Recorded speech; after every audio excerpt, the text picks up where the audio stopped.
ಟಾಪ್ಗೆ ಹೋಗೋದ್ ಹೇಗೆ ಅನ್ನೋದು ಸೀಕ್ರೆಟ್ ಏನಂದ್ರೆ ಅದೇ ವಿಧೇಯತೆ. ಭೂಮಿಯಲ್ಲಿರೋ ಜನರಿಗಿಂತ ದೇವರು ನಿನ್ನನ್ನು ನನ್ನನ್ನು ಹೆಚ್ಚು ಟಾಪ್ಗೆ ಹೋಗೋದ್ ಹೇಗೆ ಅನ್ನೋದು ಸೀಕ್ರೆಟ್ ಏನಂದ್ರೆ ಅದೇ ವಿಧೇಯತೆ. ಭೂಮಿಯಲ್ಲಿರೋ ಜನರಿಗಿಂತ ದೇವರು ನಿನ್ನನ್ನು ನನ್ನನ್ನು ಹೆಚ್ಚು ಆಶೀರ್ವದಿಸ್ಬೇಕು ಅಂದ್ರೆ ಅವನ್ ಮಾತ್ ಕೇಳಬೇಕು ಅಷ್ಟೇ.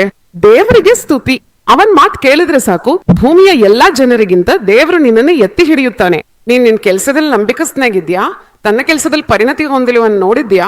ಅವನನ್ನು ದೇವರು ಎಲ್ಲಿಗೆ ನಿಲ್ಲಿಸ್ತಾನೆ ಅಂದ್ರ ರಾಜರ ಮುಂದೆ ನಿಲ್ಲುವಂತೆ ಮಾಡ್ತಾನೆ. ದೇವರಿಗೆ ಸ್ತುತಿ. ಇದನ್ನು ಮಾಡದೆ ಅದನ್ನು ಮಾಡದೆ ನಿರ್ಲಕ್ಷ್ಯ ಮಾಡಿದ್ರೆ ಅವನು ಏನೂ ಸಾಧಿಸ್ಲಾರನು. ಏಕೆಂದ್ರೆ ದೇವರು ನೋಡುತ್ತಾನೆ. ದೇವರು ನೋಡ್ತಾನೆ. ಅವನು ಯಾವಾಗ್ಲೂ ಮಾನವರನ್ನ ಪರಿಶೀಲಿಸ್ತಾನಂತೆ. ಮಾನವರು ಹೊರಗಿನ ರೂಪವನ್ನು ಮಾತ್ರ ನೋಡ್ತಾರೆ, ಆದ್ರೆ ದೇವರು ನೋಡುವ ಕೋನ ಹೃದಯವನ್ನು ನೋಡ್ತಾನೆ. ನಿನ್ನ ಹೃದಯದಲ್ಲಿರೋ ಉದ್ದೇಶವೇನು?